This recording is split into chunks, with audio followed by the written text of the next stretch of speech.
Yeah, I had like I've written some stuff down, but I thought to just drop this sort of sh shame thing, or I don't know what it is that I find it so like to want to say the right thing, or I don't know what that is. So I thought to first drop that before. I don't know. Yeah, totally. Yeah, we don't have to speak.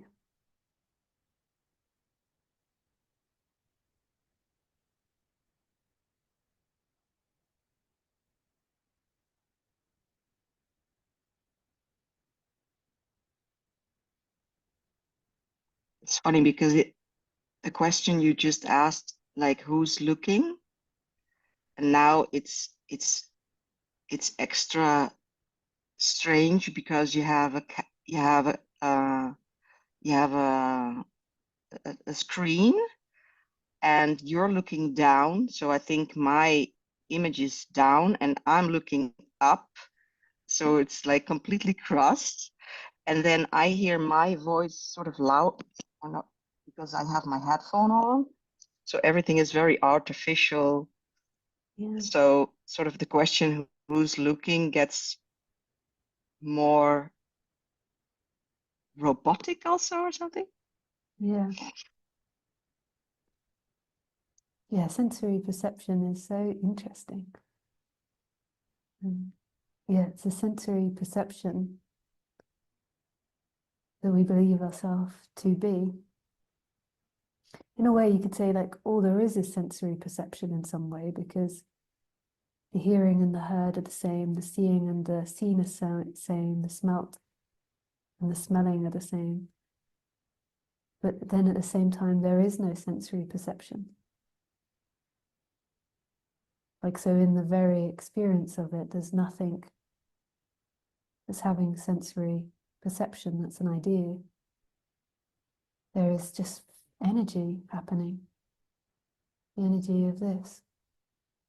So there's this vibration, the sound, the vibration of what the bodies are feeling. I'm sure even the sight is a vibration as well, but it's kind of feels different, the multicolors.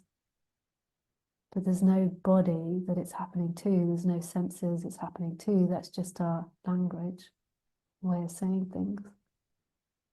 It's really That's this. I like that because it's so direct.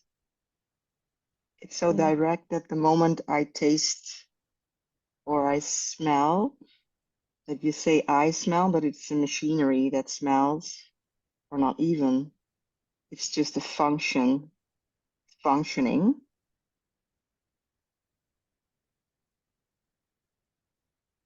It is very convincing. Yeah. Because, so let's say I don't have strawberries here now, but like, let's say I eat a strawberry. So there's like this hum, and it's the taste. You don't even have the word for strawberries, just tasting. And then somewhere along the way there comes I'm tasting, but what is actually is happening is, so who's tasting? Yeah. And once But but this like who's the one then that who's the one that comes up with the answer if someone asks like what are you tasting? Who's the one coming up with the answer to strawberry? Or who's the one? yeah, that's, I mean, that's God. It's ultimately, or the divine, like it's coming up with that thought, but that's the illusion. The actual very experience of it is this intense situation that's not separate in any way. There's not a subject object.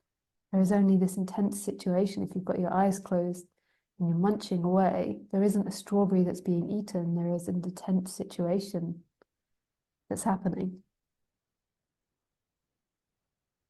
There's energy appearing in some way to give an experience. And there's no separation between the tasting and the tasted. The There's strawberry not is even not, someone eating. yeah. There's just the In a way. experience of it, yeah. So that's, I mean, that's the way home, is who is experiencing that.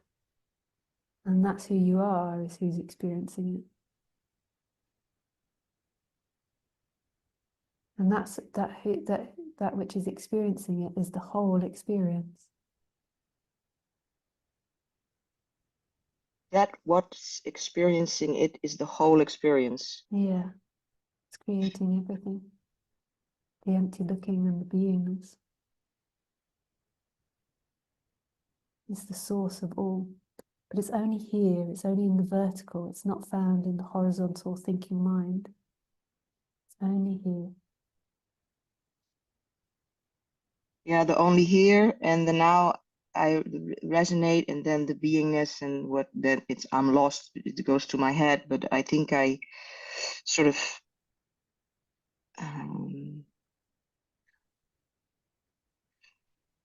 what resonates is this sort of the direct experience, probably also something with how you speak, I don't know. And then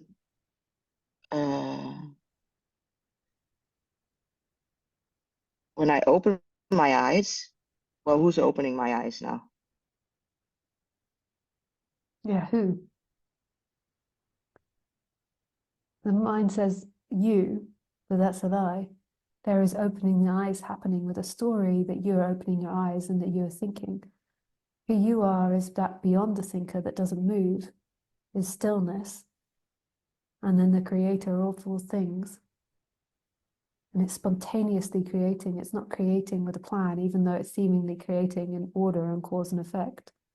But it's spontaneously in the moment creating. So Ramona, there is this creation of Ramona saying something about eyes, and then the feeling of opening the eyes, and then it's taken to be a centralized you, but there is no centralized you. Who is this centralized you? There is a live presence right now. And this is where you disappear, where all your problems disappear, where all the world's problems disappear, where the other people disappear. Everything disappears, even pain and pleasure disappear. Because those two are stories. The seeming pain and pleasure, but those two disappear. There is simply sensation happening in presence. And this is unconditioned love, this is freedom. But this is also a death that happens. Death of a you. That is Seemingly. alive. Yeah. Because, I mean, it's not really, because there's no Ramona alive anyway, but there's no Ramona that's experiencing. Yeah. Somehow, when I close my eyes and like just also touching and tasting and it's it seems more easily heard. And then the opening, so I opened my eyes and then I said, who's opening the eyes? But the which is which comes down to the same question, but opening the eyes and what you're, so I want to be honest. So what you're saying, I can resonate with it as truth, but there's still Ramona here looking at Yeah. my computer screen with someone that I know as Lisa and that I recognize and seen on a retreat 2 weeks ago, and I know what perfume you wear. So there's a whole sort of realness. Yeah. But that's the imagining mind. So that's the apparent story that's happening. That's not the Yeah. reality of what's happening. The reality of what's happening is in this very instant, there's no Lisa looking at you, and there's no Ramona looking at Lisa. There is one energy experiencing itself as apparent too. So there's nothing looking now. Like, what is behind you? Who is behind you? I have no idea. There's nothing there behind you. There's emptiness looking out the eyes. And as it looks out of the eyes, there is this Ramona character that's like, me, no, I'm looking at the eyes. And then it's chattering about things, and then it gives the feeling that there's something here behind there, there's a soul behind there. Whereas if you go further, what is behind you? There's nothing behind me. My friend told me the story once of like with his kids, like how at like 1 or 2 years old, they went through this phase of throwing the toy over their head. I don't know if I've told you this before, but the first phase was the kid would throw the toy over the head and there'd be no response. Kid would just keep doing this and no response. So it'd throw the toy, disappear, and it was gone. Yeah. Kid was just gone. And then the second stage was the kid would throw it around over and then look around and see that it was there, and it would keep doing this. And then the third stage was the kid would throw the toy over the head and then start crying because it no longer had the toy. Oh, So it yeah. learned there is Yeah. something behind, but it's not the reality. Yeah. So we've learned it for functioning, but it's not reality. There's nothing behind us. There's nothing in there. There's nothing that exists when it's not appearing. Yeah. That, yeah, you told me before, and I responded with that. That's why kids like little babies like Kickaboo, because you're really disappearing and appearing again. Yeah. I know you say it differently in English probably. Peekaboo, peekaboo. Yeah, we say that too, peekaboo. Yeah. So Yeah. sweet. They really do that. Like they see you again, they're like, like so joyful as if they'd not seen you. It's a complete surprise. And in that sense, if I'm apparently looking this way, I have no idea what's behind me, except when I look into the camera, then I can see, and then the whole reality thing sort of, it seems very real again, because I see the lamp, I see the books, I see the, Yeah. and then what's actually this I cannot wrap my head around, but what's actually happening is that it's peekaboo every second. Yeah. Totally new and fresh. The mind is the thoughts are making a continuous reality. Yeah, that's yeah. I mean, I love to speak about that, but it's very conceptual because it seems fixed.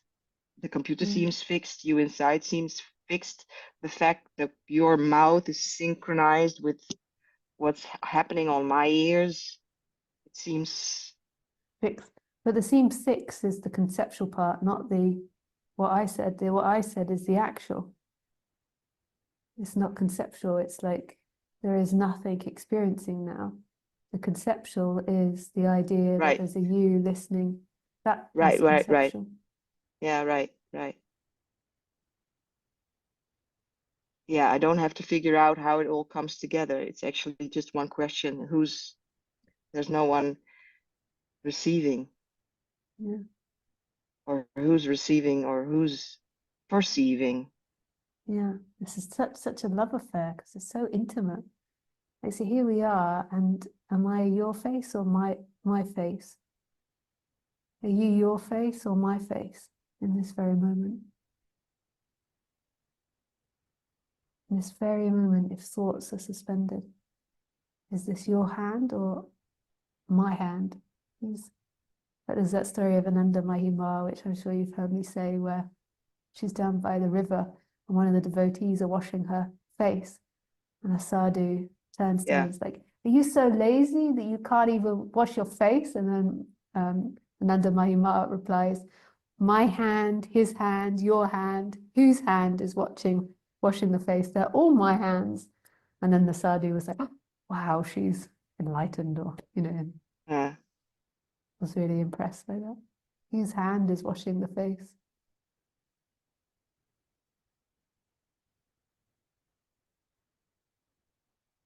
And it's really beautiful. So all the faces are my faces, or we could say your face.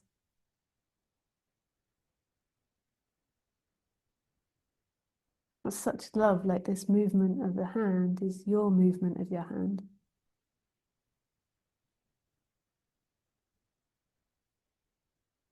Yeah, that's.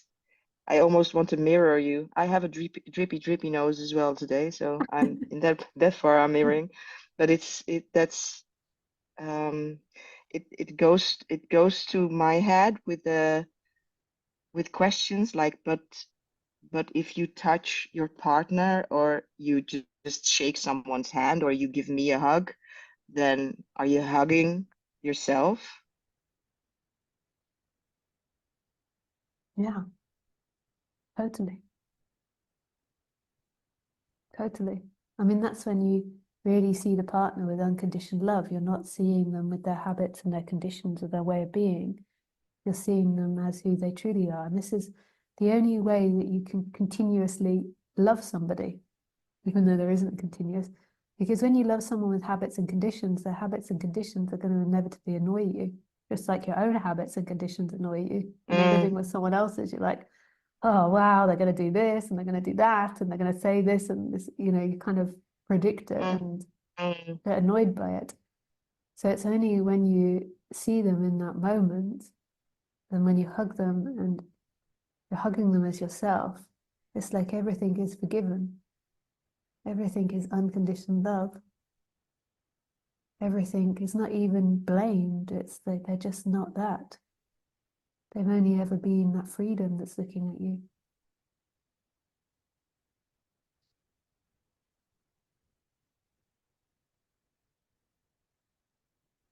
It brought tears to my eyes. So there's something that hears this, and then there's like it wants to the thing that I catched or what I catched from the last retreat also in a certain moment that I felt this um,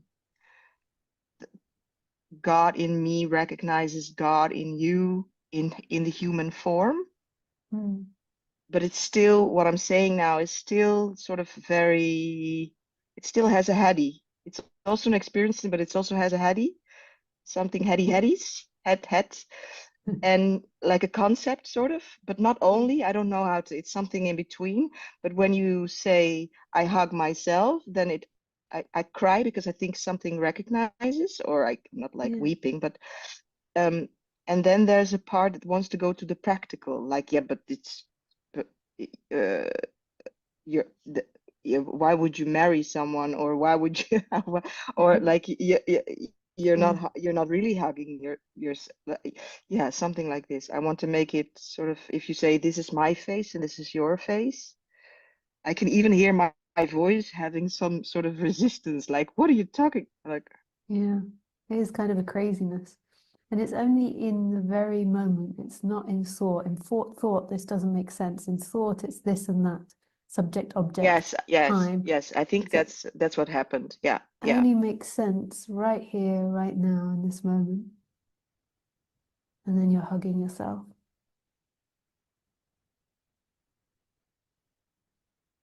You're looking at yourself. So it's only beyond words this makes sense. Or this is. In words, it will never really make sense.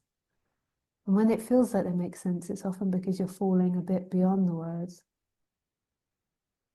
What do you mean by that? You're falling back into yourself as the pure being rather than, Yeah. it's not rather an understanding, it's more a going back into yourself.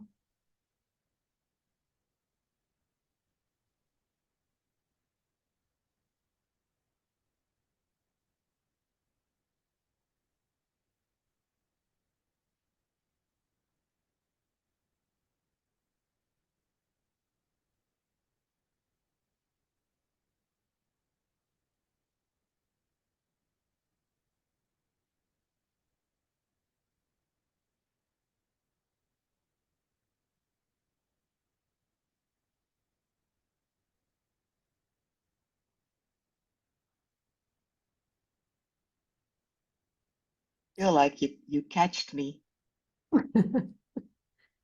Yeah. 3 times already now, or something, that I go rip and then I don't know how to say it. Yeah. Yeah. In my butterfly net. Yeah, like, or that something wants to complicate and then it's just this again. No, it's just this. Or something. Like it's actual. Yeah. Thank you. Yeah, thank you so much, Ramona. I'm sorry, I'm just saying everyone's name. No, it's great. It's fine. I think it was part of the challenge that I wanted to step into. Like and from now on I'm gonna be in all of your Zooms chattering now. Oh, that's so this is yeah, very nice. Thank you so much. Yeah, thank you.